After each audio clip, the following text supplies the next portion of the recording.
Welcome to the Podcast Profits Unleashed podcast, a podcast where we like to empower other coaches, consultants to show them how podcasting is a great way to actually grow your business. And Kyle, my guest this week, he guests regularly on podcasts. Now, he is a CEO, founder of Next Level Revenue, and he's also the author of the Next Level Revenue Formula. And today's episode, we're going to be talking about marketing and sales, the revenue zipper. Marketing and sales equals revenue. If you want to grow your business and increase your profit, then you want to be listening to this episode. So welcome to the show, Kyle. Oh, thanks for having me. Very grateful to be here. So would you like to share your backstory? What was the inspiration behind you combining the two, marketing and sales, and helping people grow their business? Oh my gosh. I'm going to go backwards. I'm going to take you on a small journey. So stay with me, but every part has an important piece of the puzzle. And it's actually serendipity that we had this conversation because I relived some of the origins of my ideas today for one of my clients. But we're going to have to go all the way back to a lab. So my first job out of college was as a lab manager, which is now you look at me and I don't get it. I don't get it either, but it's where I started. And when I was in the lab, I really became obsessed with process. I became obsessed with quality of data. And this lab was a treatment plant. And what it did, it take dirty water and made it cleaner through a series of funnels and pipes. That's clue number one as to where we're going. And I realized that if you made certain treatments at certain stages, the water got cleaner. And so it was all about optimization, it was all about efficiency, and it was all about high quality integrity data and a repeatable process for when I wasn't in the lab. So that became the underpinning. I was really good at quality data. I won Lab of the Year, which is the highest honor you can achieve. I was about 24 years old. And it was my boss came to me and said, Kyle, you've done such a good job. If you keep doing what you're doing for the next 10 years, you can have my job. And I said, no, thanks. No. So I did the absolute most logical thing, because naturally, what do you do after you win Lab of the Year as a lab manager at 24, 25 years old, 23 years old? You go run a karate school. Okay. Yep, this was the right turn. No, I'd done martial arts since I was a little boy. The owner of the karate school, or the person I earned my black belt with when I was 10, had a karate school near where I had my lab job. And I'd been teaching, and he had been trying to get me to come over to join forces because he knew I understood process and I was a good teacher. Now you know why teacher's in my bio. So I love teaching. I love simplifying. And I love taking people to the next level. You can start to see how these pieces come together. I was always helping kids advance and get more confident. And I just jumped in with both feet. Now I'm in an entrepreneurial business. We're just figuring stuff out. I have no business acumen whatsoever. I didn't even know that word existed. And we're chugging along. 6 months in, owner sits me down. He's a big follower of Great Game of Business. So that's a shout out to that book because it was a great one. Because he's trying to transform this business from a lifestyle business into a business. Sat me down, showed me the P&L, my first ever P&L basically, and said, okay, this is how much you made. This is how much I made. Notice that they're the same, which is an issue. And then this is how much the business made. And you can guess, it was as close to zero as you could possibly get for that year. And he goes, and here's where we're looking to be in January. We're going to take a loss, and that's going to come out of my pocket. It was in that moment, Karen, that I was never going to be in a position to not know where the money was coming from. Wow. That was the start of understanding marketing and sales, because that's what I had to figure out to protect that business and honor my mentor and this person who took a swing at me and gave me this really cool opportunity to do something, what I thought, I still think is very special, which is helping kids grow. So you've really combined everything then. And Love then it. we grew. I figured it out. And what I started to realize was this pattern. If I did a bunch of stuff outside the school and I did a bunch of events, I did some Facebook stuff, I did some, what I now call marketing, people show up at my door.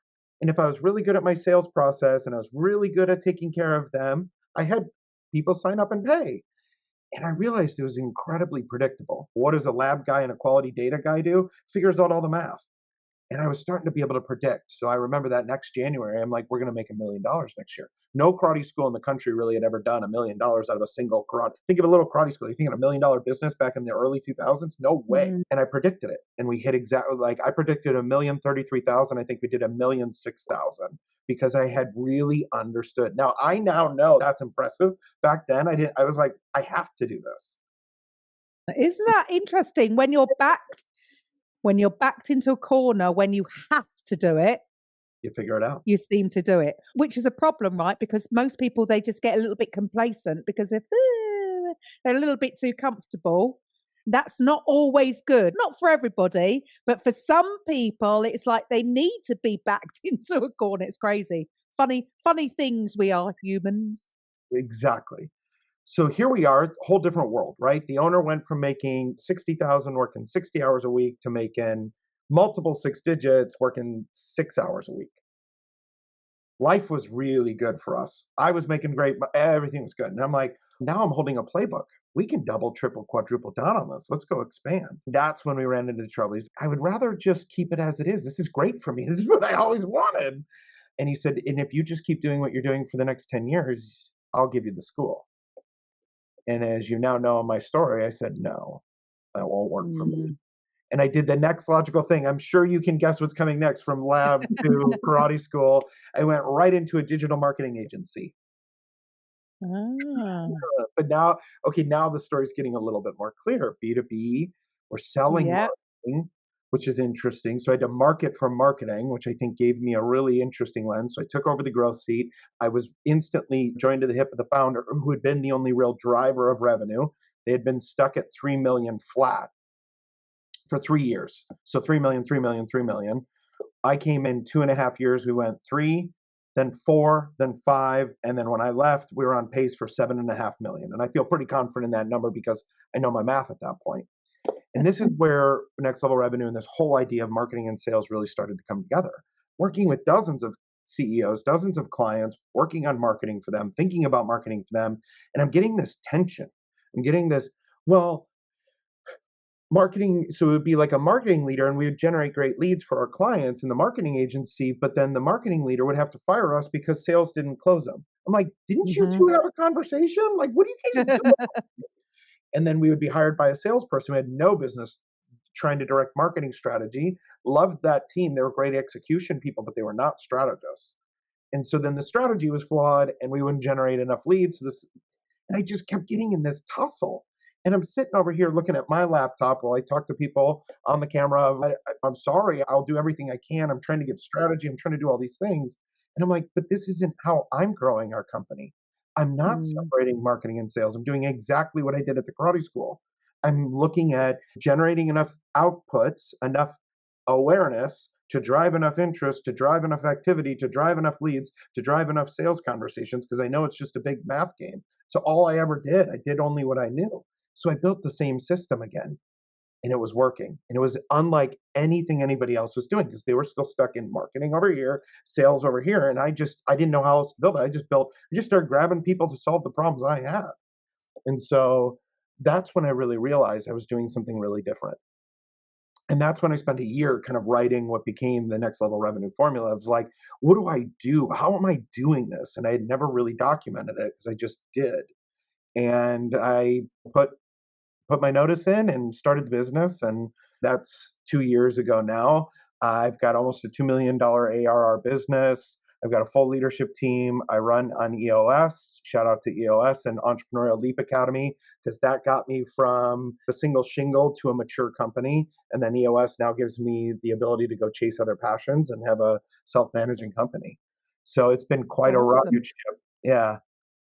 Brilliant. So now you're obviously helping. Are you taking over the whole teams for companies, creating the sales teams, dealing with their marketing, or how? You must have some kind of process for Yeah. going into a company and taking it from here to here by combining the two. So, what is your process? How do you see, or how do you help these companies have so much growth? So it starts with an idea of duct tape and popsicle sticks. Because what did I have at the karate school? I had duct tape and popsicle sticks. And then my dad and I, we loved MacGyver growing up. And so you said it really well, Karen. What do we do when our back is against the wall? We figure things out. What does MacGyver do? He shaves down matchsticks to make a rocket, right? That's what he does. So I don't have to come in and have this big marketing budget. You don't have to come in and hire a whole bunch of headcount. I come in and I take ownership and responsibility, or my one of my CROs, I have a roster of I'm gonna be really bad because my team really runs the company. I think it's 8. It's 7 or 8. Exactly how many. They come in, they take authority, they take responsibility off the shoulders of the CEO and the COO or the whoever's leading the company and say, "We've got this. We're gonna need your help, but we've got this. And here's how we do it." There are 3 pieces of intellectual property I developed as I built this whole thing out that answer the 3 questions that I kept getting at the digital marketing agency. I kept getting the same questions. How do we know if it's working? What are we gonna say? What goes on the ad? What does the creative look like? What are we gonna do on our website? What's the blogs? Like all that written stuff. What do we say? And then the third thing is what's the ROI?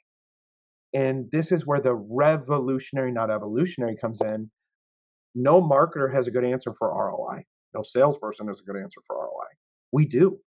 I built a simple, dead simple measurement of ROI that is applicable to all the businesses we serve. I built what I call the revenue cascade. It's an MRI. It slices your marketing funnel and your sales pipeline, and it looks for where the leaks are. And when we fix the Mm. leaks, we fix the whole machine. And then revenue strategy statement, I kind of labeled that our North Star. So what are we trying to help people understand in the marketplace? It's not a value prop. It's not a differentiator. It's something very different. It's something unlike anything else you've seen. This is the revolutionary part. So sometimes it's Mhm. hard for people to contextualize this, but it's like at the end of the day, we answered the 3 questions and then we go do. We go MacGyver and build a system that is profitable and predictable using revenue cascade Mm. to guide us, using revenue strategy statement to direct the communication, whether it's in the sales room or the market and traditional marketing stuff or traditional sales stuff. And then we prove our work. Like we're the only company I think on the planet who can prove our work and say, here's the ROI. The stats don't lie. Numbers The don't lie. stats don't lie. Numbers don't lie. And that's the problem, isn't it? That not always, but some people, they're just too emotionally involved in their business and then they're not necessarily being, they've got to step away from that and look at it without any kind of emotion and just know your numbers. And it's amazing how many businesses do not know their numbers. What is their average customer acquisition? Well, they're just unaware because they're so caught up in the day to day. I'm talking about maybe solopreneurs or people with a small team. I suppose when you're coming to big companies, they really should have all that stuff dialed in, shouldn't they? I And they're mean, not. here's back to this idea of revolutionary, right? Most of the companies, I spend a lot of time working with businesses running on the entrepreneurial operating system. So they're my measuring stick. They usually have a scorecard. Marketers have things that they want to measure. Salespeople have things that they want to measure. Rarely do those two communicate. Oh. And that's where revenue cascade, this core piece of intellectual property, starts to separate this noise. So, sure, they might know how many people looked at that social post, but do you know what every single entrepreneur and visionary and CEO is saying? Did that drive money? And that's why I Yes. called this the revenue officer, not because we're an enterprise sales SaaS person, but because what do we care about in small business to protect our team? It's revenue. Profit. And then you're You've got right. to, You're right. You have to get to profit. It has to be profitable revenue. and there'd be the biggie because let's face it, when especially entrepreneurs, solopreneurs, they're looking at whenever you hear them, they're just talking about what they took. They're talking about the big number, the gross figure. You're not really hearing, hang on, how much did you spend in ads? How much did you spend on affiliates? How much did you spend on this? What commission did you pay your sales team? There's a lot more to see. And I suppose it depends what kind of industry. I'm sure you're dealing with lots of different types of companies. I personally tend to deal with coaches, and the problem that they have is they might be really good at their thing. They're really good at teaching, Like you've combined the two, right? They might be really good at teaching, but they're less good at sales and less good at marketing. And that is the problem when they're trying to do it all themselves. Why not save yourself time and get an expert in to do it for you once, get it all working correctly, and the two, I love it, the two intertwined, because yes, they're not, you're right, and I must be guilty of that as well. I look at the sales conversions and maybe not at, hang on, about the marketing side. It is about bringing it together. Well, Love it. you're a perfect example of what our thesis, and I call it a thesis because it's yet to be disproven. Podcast profits. Let's just talk about podcasts. Like a lot of entrepreneurs, I believe, should be on a podcast. They go spend a bunch of money, they go on a podcast, and then they sit there and wait for their check to hit. Oh, tell me about it. Oh, yep. I will tell you, I've been on, I think, 40, 50 podcasts. I can't remember now. Sorry. But it's I have never tried to track down where my leads came from and trace them back to a podcast. That is an Mhm. exercise in futility. That's that old way of thinking about marketing and sales. I know that if I generate enough awareness, that if I have enough volume, literal volume of my voice going out into the ecosystem, I'm going to generate enough interest. And because I obsess about, this is also why we call it CRO, Chief Revenue Officer, but I also am obsessed with conversion rate optimization. Enough people hear my voice, enough people are going to go to my website, and enough people are going to check out my LinkedIn profile that enough people will take the next step in the buyer journey and hit my inbox. Absolutely, because it's all part of the ecosystem. And I Right. suppose maybe that's part of it. Everybody wants to, yeah, okay, that's to that. It's which thing comes first. When it's just part of your ecosystem, people might have found you on LinkedIn, but then they hear you've got a podcast. And so that builds on the know and trust factor, that builds on that. So, oh, okay. And then they heard that. And then they saw something else, or they went and watched a YouTube video. By the time they come into you, maybe it's difficult. I don't know. Maybe you can tell me. Maybe it's difficult about what was the one thing that brought them, or was it a combination of all of those things? About it as a cloud, right? We have to attack the Mm, cloud that is now where buyers go to buy, right? There's a stat, oh, I can't remember who did it, but I believe it's 70%. That's how far a buyer will go into the buyer journey before they want to talk to a salesperson.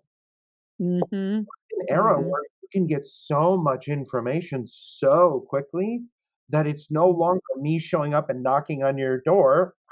I don't, you can't get to my office. I don't have an office, even though I have a 15-person company. You have to think revolutionary on how you're approaching marketing and sales. You have to think about podcasting as a sales tactic. This is my one Oh, to many outreach. absolutely. That's the way, is preaching to the I choir. know That's your language, but I want to walk the talk here. This is why I'm doing this. I love that because yeah, the way I see it, I think everybody is going to need their own podcast because I think the trust level has Mhm. dropped in the last whatever decade more, and people don't necessarily want to see. They're less interested in seeing the quote unquote famous celebrities. They want to hear real conversations with real people because it's more inspiring because it's a little bit maybe closer to them, and then because you're showing up every week, or you've proven that you've shown up, they can see your backlog.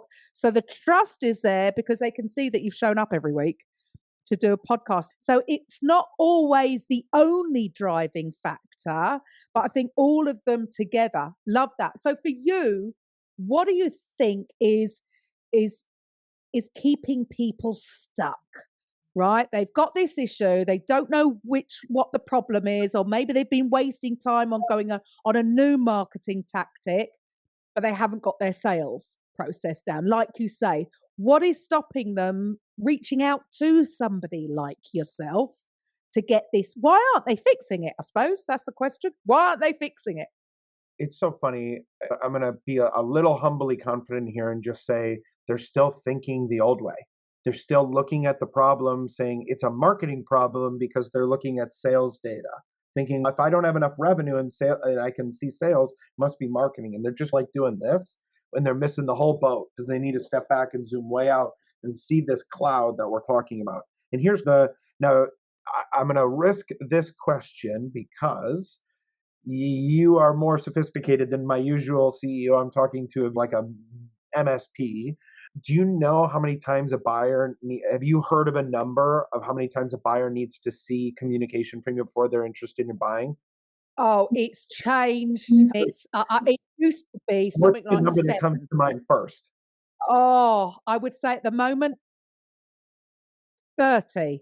Okay, so like I said, it's starting to penetrate. The number I hear most often is 7 or 14 or like Y 12, 13, 14. that's what I used to hear. There's many business owners are still stuck on 7. So why are they stuck? Because they're still thinking in and do you know where the 7 number came from? I've actually done the research because I remember I'm not a marketing and sales Mm. guy. Listen to my history. I don't have any Yeah. business doing this. I just went and tried to learn. I'm an aggressive learner. I would call myself a very aggressive learner. If I don't know something, I have to go figure it out. And I kept running into this really frustrating marketing said this thing, sales said this thing. They were two different things, and all I needed was money. And so I went and did this research. Do you know where 7 comes from? No. Nobody does. This has been one of my Ah! favorite discoveries, but I know I did find the what I believe to be the source. It's a guy named Dr. Jeffrey Lant. He postulated this theory back in 1995, I think is the official date. You can find his website. It doesn't have an SSL certificate, so anybody who's really sophisticated knows, like, okay. Yeah. This is a 30-year-old thesis. And there's even some academia quabbling that I found of they think he stole that from 1930s movie execs who thought it Oh, was 7 times somebody had to see stop. a movie poster before they'd buy a ticket. Oh I'm my not goodness. kidding.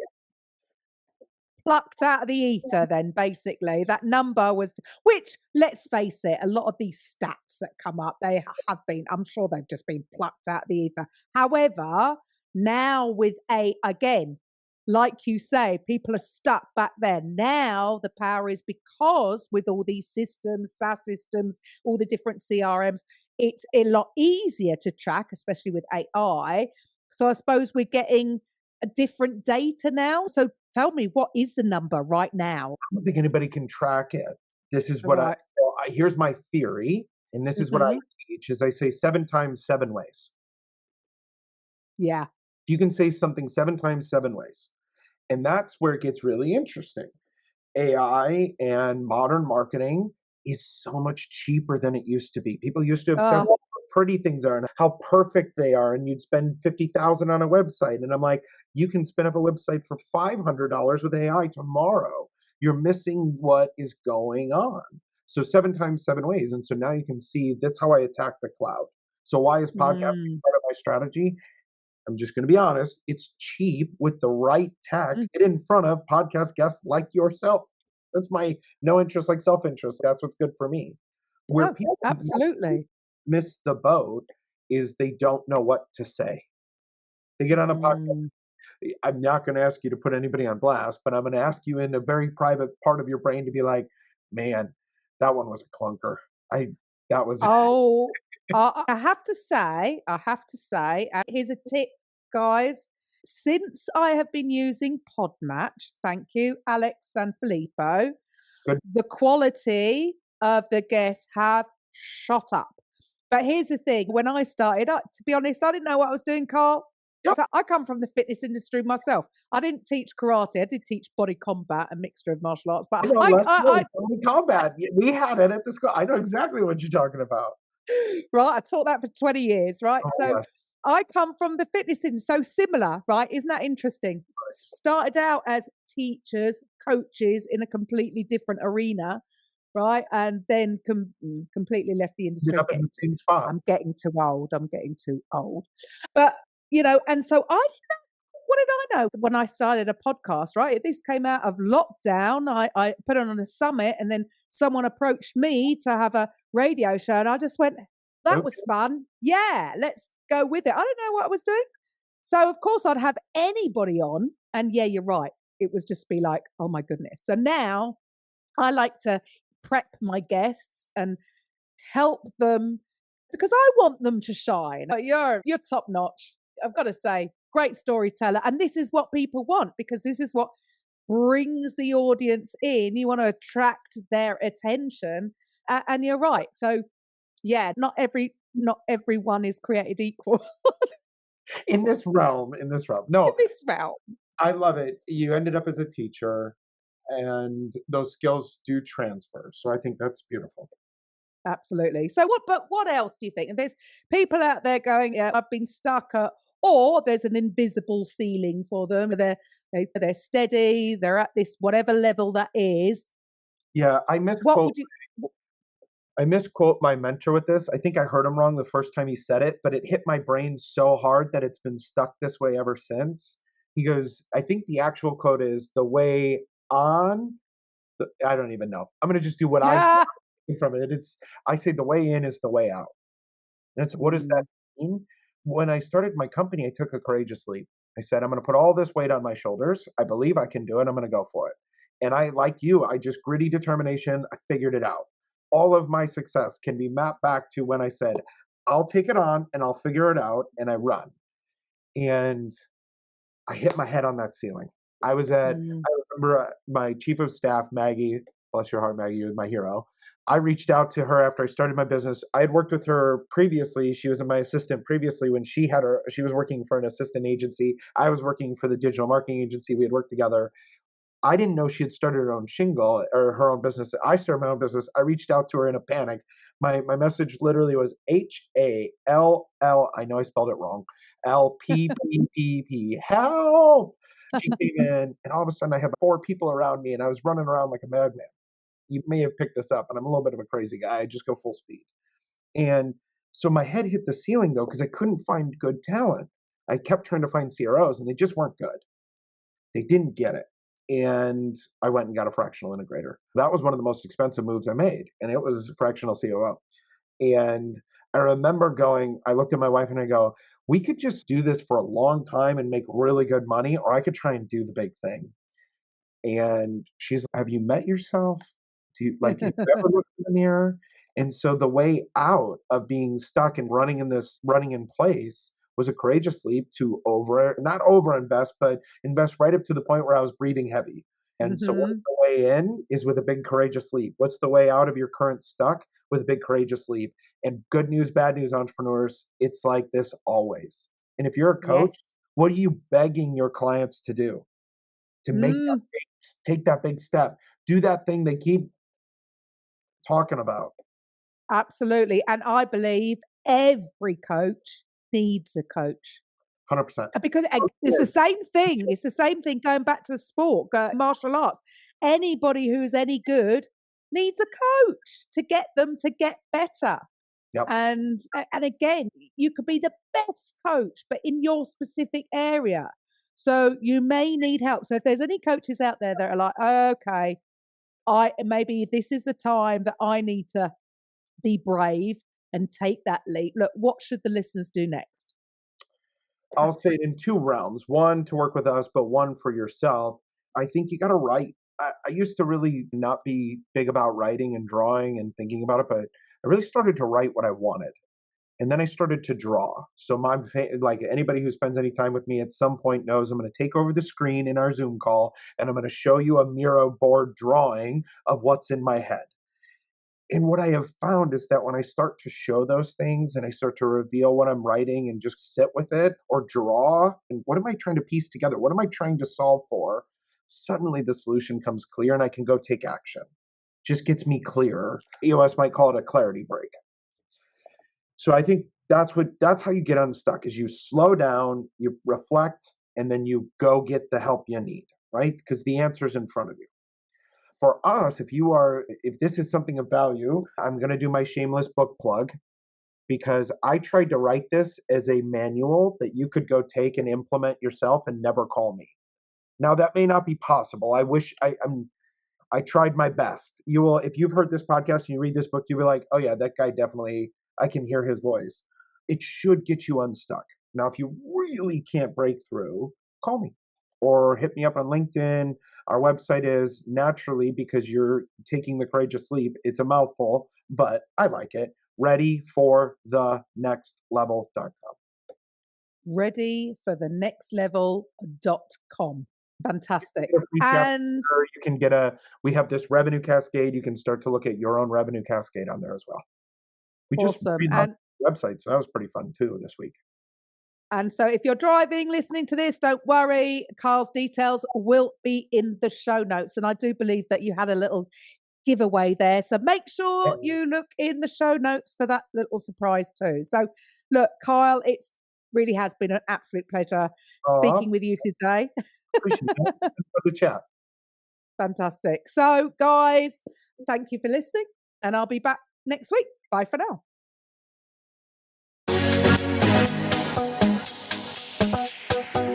Thank you for listening to today's episode on the Podcast Profits Unleashed podcast. If you're